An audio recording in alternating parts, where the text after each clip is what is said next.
This is our fourth year for the next guest speaker. Dave McComb comes to us from Lake George, New York. He's the president of the Destroyer History Foundation, a leading online source for the U.S. Navy destroyer history. He's the author of 2 books, found in destroyer and frigate wardrooms and chief messes aboard the West Coast. I think he's pushing to get it out to the East Coast as well. He's also the executive director of the American Naval Records Society, which has brought a number of important scholarly additions, most recently the Naval Documents of the American Revolution and Documentary History of the War of 1812. With this being the 200th anniversary of the War of 1812, it's the subject of Mr. McComb's talk today with a twist that centers on President Roosevelt. Please welcome Dave McComb.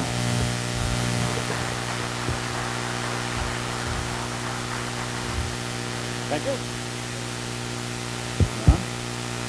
Thank you, Captain, Admirals, everybody. It's a thrill to be here again. I can't imagine August without an opportunity to come to San Diego. Just to breathe the same air as you, to learn, humbling, and I'm thrilled to be here. And I'm glad I survived driving through El Centro, where the temperature hit on 117 degrees and my car almost melted. And I'm also humbled to be on the same speaker list as Dr. Norman Friedman. If it weren't for him, I certainly wouldn't have begun what I was doing. I think you all know I was never in the Navy, and when I stood up in front of a group several years ago out at Pearl Harbor and said that, one of the World War II old-timers shouted out from the back row, "That's why we won the war!" See if this works. On. There. And I have to aim this somewhere, right?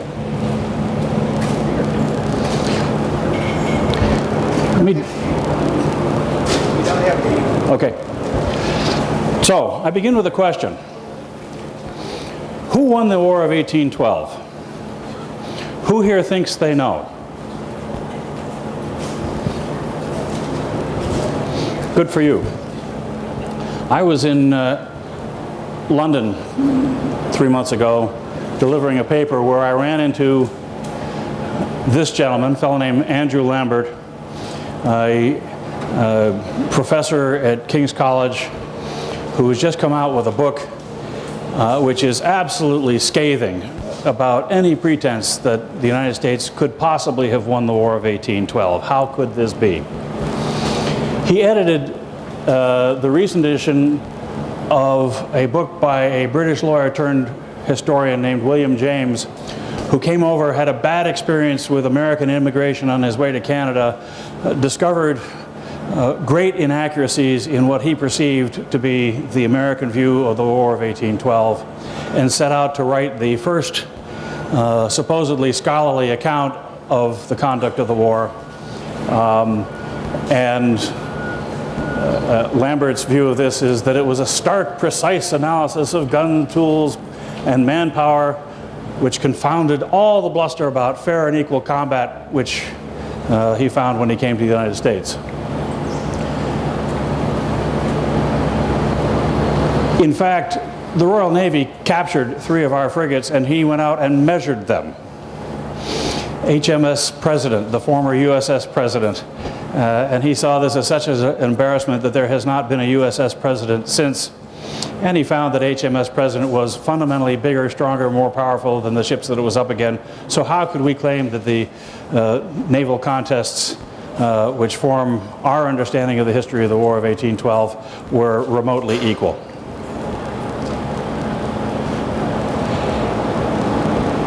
"60 years later, Theodore Roosevelt, in the view of Lambert, sprang to prominence with an attempt to rebut some of James' claims. We're going to look at that in a moment. And that was really the second attempt to provide a useful account of the War of 1812. And it brings us to Lambert's own view. The much mythologized War of 1812 was actually a disaster for the United States and sparked some of Britain's finest moments at sea. The British carefully noted the causes of victory or defeat, and the American response to defeat created a magical reality to obscure unpalatable facts. That the United States and the United Kingdom hold very different views of 1812 only serves to remind us that history is neither fixed nor agreed. So my topic is not only the War of 1812, but going back and looking at the perspective offered by Theodore Roosevelt, which has lessons for us today. But I begin with 1880, the year that Roosevelt graduated from Harvard. And this fine gentleman was Secretary of the Navy. He was from Indiana, where he perhaps had seen a riverboat. But he became Secretary of the Navy, was appointed Secretary of the Navy without any naval experience, so that on the first occasion when he went down to the water and had an inspection tour of a real ship, his first words were, "Good grief, the darn thing's hollow," or words to that effect. Such was the condition of the Navy that this is who we had at its head. It had declined since the Civil War, when we built lots of warships, but largely out of green timber, and with 2 consecutive Army generals as president, Grant and Hayes, there was not much impetus to pay attention to the preparedness of the Navy, which dropped to just about zero. And into this came Theodore Roosevelt, Harvard University, who was invited to write an honors thesis in order to graduate distinction, and he couldn't wrap his mind around Roman sociology before the time of Christ. And his own self-deprecating words were that he wasn't sufficiently developed to take an intelligent interest in the subjects assigned to me. So he began instead writing about the sea. Now, he grew up in New York City. He did not have experience on the water, so he had to learn all about it. But the sea had fascinated him since childhood, and especially the frigate and sloop actions, which he had not known terribly much about.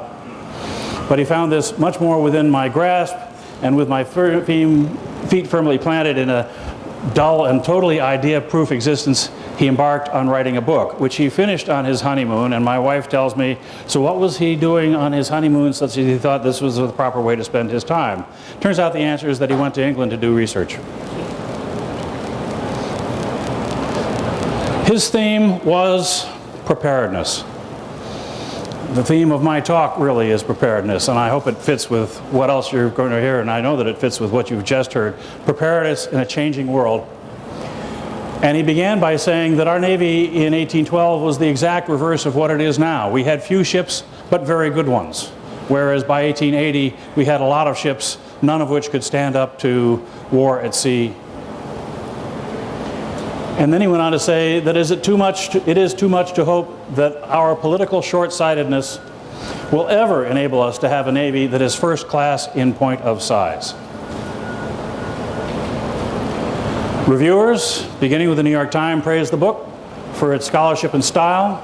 It promoted the Navy at a time when the Navy badly needed promotion. It established Roosevelt's credentials as a naval historian. And it influenced the methods of study and writing. Others took Roosevelt's methods into account and in fact followed them. I'm going to take you through this in 4 pieces. First, I'm going to go back to ship handling in the age of sail, which was so different from what any of you, I'm sure, are exposed to, that without understanding some parts of it, you can't possibly, I think, understand the nature of war at sea 200 years ago. Then I'm going to take you through 3 examples of engagements and talk about Roosevelt's assessment of them. Take you up in the lakes. Most histories divide the war at sea from the war on the Great Lakes and Lake Champlain. And finally end with comments about Roosevelt and where his career took him and the impact on the Navy today.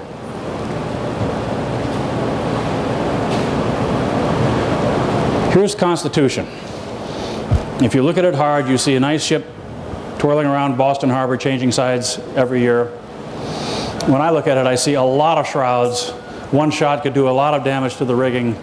I see a ship where the rigging, the masts, the standing and running rigging were arranged so that even at sea, they could hoist their yard arms up and down. They could hoist up a new mast and replace it.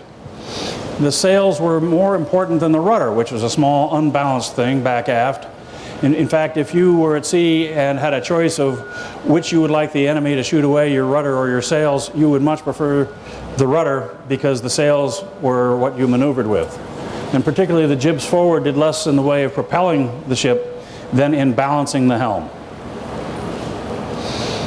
How many of you are small boat sailors? Sort of a third.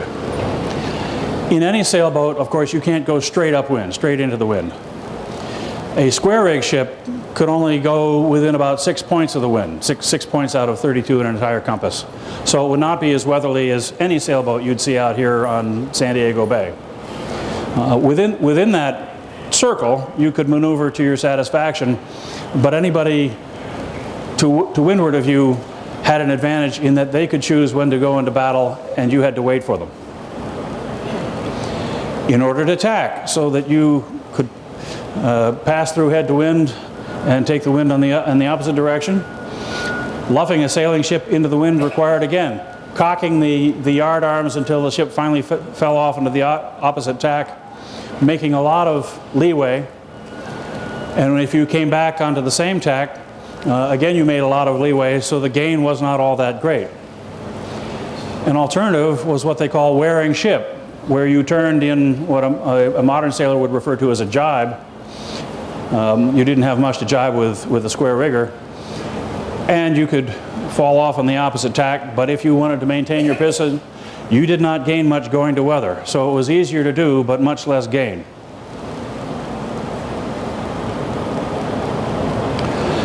There were ways of going faster. One that we'll see is setting studding sails or stunsails, which were hoisted individually after the main sails, top gallant royals were hoisted. If you knew you were going to steer something like the same course enough to make it worthwhile to add that extra speed. There are also ways of going slower. You could use bunding lines to clue up your sails. Two different forms. I think the lower one was more in use by the time of the War of 1812, so that you could simply heave in on a line and shorten sail in that way on short notice. And you could come to a complete stop. You could heave to, you could lie to, and you notice that there were different ways of doing this. Again, cocking the yard arms so that there was no net forward motion or very small net forward motion. And all these techniques had to be in the head of commanding officer of a square rig ship of any kind, who often had a crew who really didn't want to be there, who knew very little about it, and on top of this he had to go out there and fight his ship in any weather. And this might be the scene. The crew aloft, changing sail, shortening sail. You see in the cross trees holes, and it was only recently that I discovered that those holes are there so that you could use a block and tackle to haul a replacement mast up the top if you lost your own topmast, so that you could really re-rig your ship underway if you needed to. Well, war at sea. Our purpose, among the statements of it, and the origins of the War of 1812 are many and complex, and not all of them naval, but we faced the Royal Navy, which had just won the Battle of Trafalgar and was incomparably the most powerful navy the world had ever seen and was going to see for a long, long time. And we had a few small ships, and we could do no more than prick them in the backside with a pin. Their way of expressing it was to annoy to the utmost extent the trade of Great Britain without exposing our ships to the immense naval force of their government. Right off the bat, we had three celebrated victories. The Constitution versus the British frigate Guerriere, the United States versus the Macedonian, and the Constitution again versus the frigate Java. And I see my red is not coming out, but there's a shorter bar that should show in the bottom of these charts that shows Roosevelt's analysis of the proportionate strength of the ships, and that in all three cases the American frigates were stronger and more powerful and could be expected to win. He went further in his analysis, and I'm sorry that my red isn't showing up there for you, but not only broadside, tons, guns, ship's complement, loss, comparative force, and comparative loss. And if you go through his analysis for almost every engagement where he could put together the data, he wrote a data-driven book unlike what people had seen at that point. And when the results were disproportionate, he sought evidence of the causes of victory in the differences between training, discipline, courage, skill. He said such things as that the Americans were bold in beginning action and as stubborn in continuing it as were their foes, but not more so. Both sides showed equal courage and resolution, and that the Americans usually possessed the advantage in material force. They also showed a decided superiority in fighting skill, notably in marksmanship. But in these three figure actions, everybody must admit that there was a great superiority of force on the side of the victors. British historians have insisted that this was so great as to preclude any hope of successful resistance, and then they went on to cite French sources and say that wasn't true either. So he's attempting to write a balanced account. Let's go back and look at the weather gauge. If we're in the center of this diagram, we can sail anywhere where there are ships. If there's somebody upwind of them, we can't get to them. If they're faster than we are at great risk of being unable to escape. And the first action in the War of 1812 involved a chase. And here, looking at these two frigates, one chasing the other, you can get some idea of some of the difficulties involved in the chase. If the chasing ship gets too close, maybe you can shoot it and maybe you can hit it. Or if it tries to shoot at you when it's pursuing you, the recoil of the guns will slow it down. So you really want to get close enough so that you can really do damage. And there was a lot of discussion about just the tactics of the chase. Tried out off the New Jersey coast in water that was shallow enough to anchor in, though some miles offshore. The continental shelf doesn't fall off there. And the Constitution ran in among a British fleet, 5 frigates, including the Guerriere, which she met in individual combat a few weeks later. And for 3 days of virtually no wind, she hung there just out of reach in the main of the British squadron that pursued her, and they tried everything. They launched their whaleboats. 3 whaleboats pulling the Constitution, while the British pooled their whaleboats and chose a ship to try and chase. They dropped a kedge anchor and heaved in on the capstan and pulled their ship ahead. And the British never quite overtook, and finally the Constitution escaped when a squall came, and on the back end of the squall they set their sails and got out of there. The first of many lucky occurrences for USS Constitution. Roosevelt's comments was that Captain Isaac Hull was matched against 5 British captains, 2 of whom were equal to any in the British Navy. The Constitution's officers and men showed they could handle their sails as well as they could with their guns. And this is not a small statement in light of what we've just seen about sail handling. And that Hull's successful escape and victorious fight were both performed in a way that placed him above any other single ship captain of the war. Later in the war, we suffered a defeat. Our frigate Shannon, with a green crew, untrained, went out to do battle with the British, our frigate Chesapeake went out to do battle with the frigate Shannon, standing offshore off of Boston Harbor, waiting for a duel. And you can see that there were pleasure sailing craft that went out to watch. And here we have Chesapeake on the left, closing the Shannon, which is waiting for her. Again, notice the position in this artwork of the Shannon's main yards back so that the Shannon has very little way on. During the battle, the Chesapeake was doing 2 to 3 knots, Shannon 1 to 2, barely steerage. And so the Chesapeake approached the Shannon. Again, my red is not showing up well in this resolution. Can you see it down there in the center? No? Too bad. Here's Shannon in my diagram, and the Chesapeake closes it. Neither side fires until they get so close that neither can miss. Shannon's Marines posted in the tops have been well trained and given instructions to clear the American ship of any officers. And her gunners below decks have the patience to be able to put a cannonball through a 3-foot by 3-foot gun port, and they waited, and they, as Chesapeake closed, now you have the two ships exchanging broadsides, a single broadside, and Chesapeake had too much way on and overshot the British ship instead of coming along side by side. And in the first salvo, her commander, James Lawrence, was hit, and thus comes the famous expression, "Don't give up the ship." Chesapeake continued on and luffed up. Sailors among us will know if you luff up, you lose way. You're steering so close to the wind that the wind is not propelling you forward.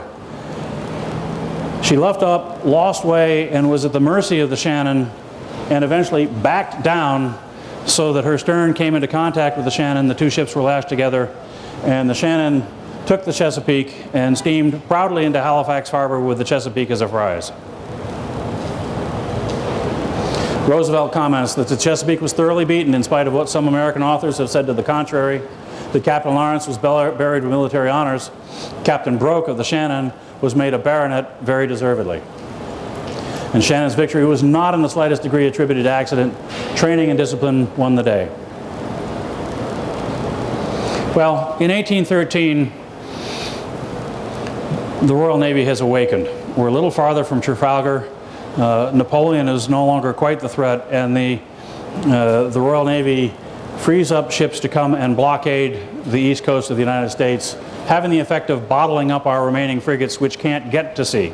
So you do not hear much in the way of naval engagements at sea after 1812. There were a lot of them, but there were none of the big victories that we had in those first few months of the war. Meanwhile, by 1814, the British decided to launch an invasion or two, and they started from Lynnhaven Bay. How many of you have been posted at Norfolk? And you know where Lynnhaven Inland is? Here's a photo in case you need your memory jogged, and you see the Chesapeake Bay Bridge in the background. The United States held Norfolk as its base. Lynnhaven Bay, which surely it was a lot deeper then than it seems to be here, was the base from which the Brits launched their invasion north of Chesapeake Bay, and virtually without useful opposition, they landed southeast of Washington. If you drive up past Anacostia, you see Bladensburg. The Battle of Bladensburg, or the Bladensburg's races, we provided next to no opposition, and the next thing that happened is that they burned the White House. They continued on to Baltimore, where they bombarded Fort William Henry, but the forces they landed did not make an impression, and the bombardment of Fort William Henry, of course, gave rise to the writing of the national anthem by Francis Scott Key, who was actually watching the battle from a British warship out in the harbor. The British then withdrew. The third contest that I want to speak to you of actually happened in 1815, very late in the war. Of the three big frigates we had, United States, Constitution, and President, the only one that was a good sailor was the President, flagship of the U.S. fleet, which was given to Captain Stephen Decatur to command. And Decatur waited for a day when a howling westerly, he hoped, blew the British blockading force out of position, and so maybe he could make an escape from New York Harbor. Well, there was no Ambrose Channel then. You had to go down by Sandy Hook and then over the bar to get out, and he didn't quite get over the bar and stuck there for about an hour. And there's a question as to whether he damaged his ship or not, and whether that hurt her speed. But out off of Long Island, he was overtaken by, again, a British squadron. And once again, as with the Constitution before, if he was so much as damaged and slowed down, then the day was lost, because he would be overtaken and overwhelmed. And Roosevelt and our British friend Andrew Lambert see this differently. Roosevelt sees this as a ship against a fleet. Andrew Lambert extols this as the great victory that brought USS President into the Royal Navy, because she was captured by the stirring action of the British frigate Endymion, which hung on her quarter where the President couldn't hit her. If the president luffed up, yes, the president still couldn't hit her, but would fall within range of her broadside. Eventually what happened is that the president bore away, they had it out, the president was damaged and fell victim to the rest of the squadron. And this is a pretty fair depiction, I think, of the heavy seas that remained after the gale, but relatively light wind when the two ships came side by side and decided it. Roosevelt commented here is that there have been a number of British historians who have treated this conflict as if it were a victory and not a defeat for the Endymion. But I regret to say in return that I don't think the facts bear out that Commodore Decatur covered himself with glory. Now, Roosevelt comes across as extremely balanced in this.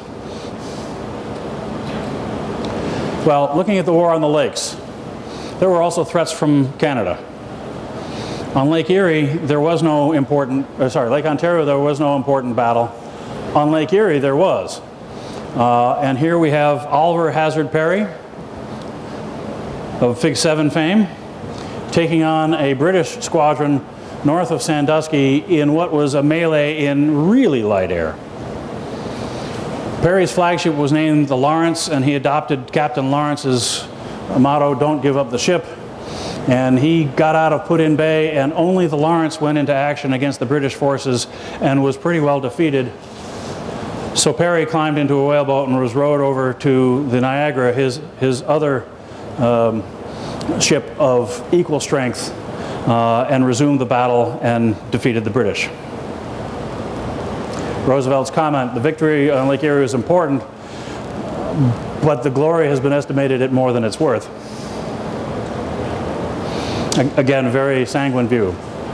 The side which possessed the superiority in force in the proportion to 3-2 could not help but win.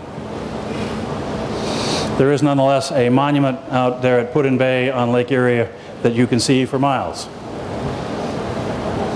Meanwhile, up in Lake Champlain, which is near where I live,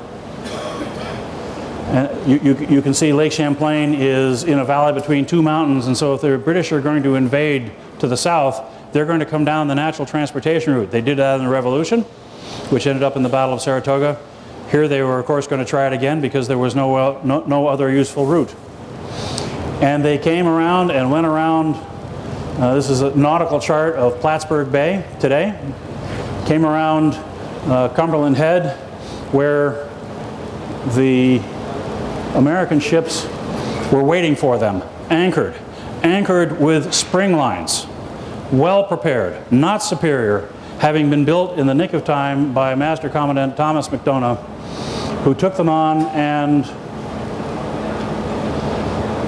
was at risk of losing until he could turn his ships around by casting off one spring line and hauling on the other, and now bringing the broadside to bear on the opposite side, and that decided the matter in quick order. And this is the scene from downtown Plattsburgh. I should have left it in after having lunch with Admiral Nyquist yesterday. There were land forces opposed, and I blush to tell you that the commander of the American land forces was General Alexander Macomb, who didn't have to fight the battle, thank God, because he was badly outnumbered. The British turned around and went home, and Macomb ended up owning the property on which Yankee Stadium now stands, and you know that's another story. Probably get in trouble if I go too far in that direction. Anyway, this is the scene. Nice place to do pleasure boating and sailing today, and a big battle which ended with Roosevelt's comments, the greatest naval battle of the war. Here McDonough won higher fame than any other commander.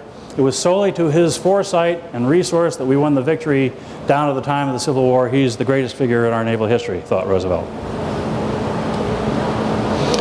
Not to be outdone, this is what stands in the middle of the city of Plattsburgh. Plattsburgh is a city, all right, but it's got this, I don't know, 150-foot tall monument right in the middle. No mistake about what happened in their little bay. Well, Theodore Roosevelt. He graduated from Harvard. He wrote his book. The book was published while he was an assemblyman from the state of New York. And then, wonder of wonders, he decided that it'd be fun to try ranching in North Dakota. Long before you could make any money out of it, long before fracking, He was off by about a century and a quarter, but he went to North Dakota. And then came this letter, which I think is worth showing to you in its entirety. From Stephen B. Luce, founder, who had founded the Naval War College at Newport in 1884, and 4 years later wrote to Roosevelt out on his ranch.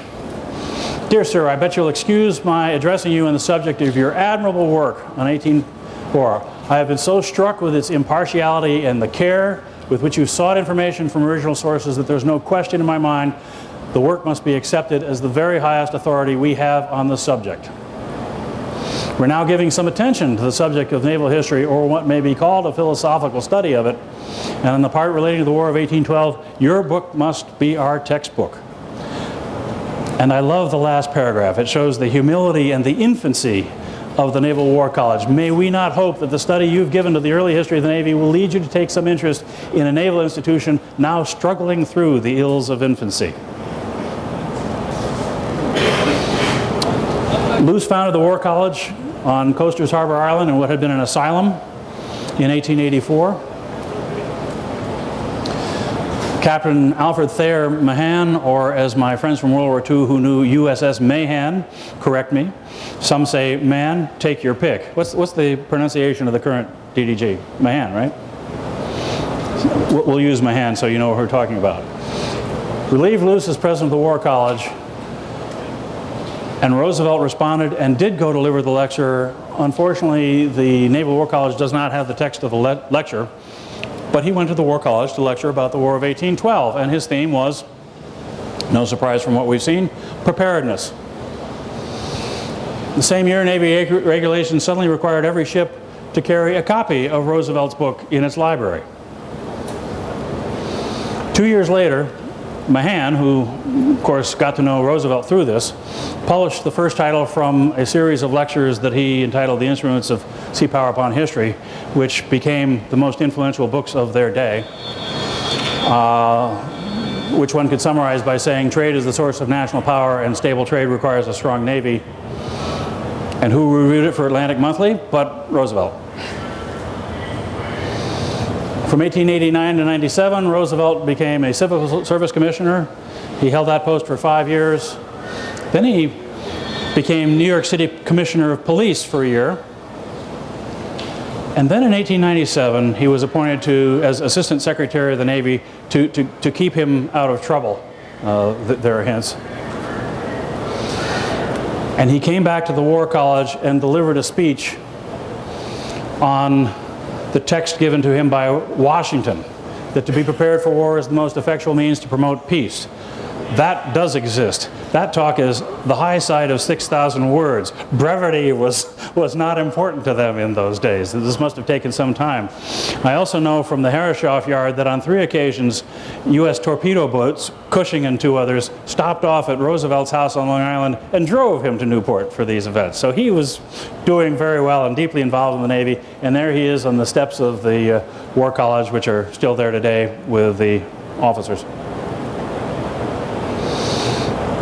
The need for a great Navy was his theme, and he used the War of 1812 as a reference.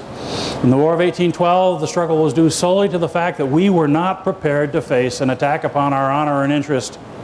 Conversely, the glorious triumphs at sea which redeemed that war were due to the few preparations that we had actually made. We ask for a great Navy, partially because we think that the possession of such a Navy is the surest guarantee of peace, and partially because life isn't worth having if a nation is not willing, when the need arises, to pour out its blood, its treasure, and its tears like water, rather than submit to the loss of honor. There was a 60s rock group, Blood, Sweat, and Tears. For a long time, people thought that that phrase came from a speech by Churchill. In fact, that exact phrase appears elsewhere in this speech by Roosevelt from 1897. 1901,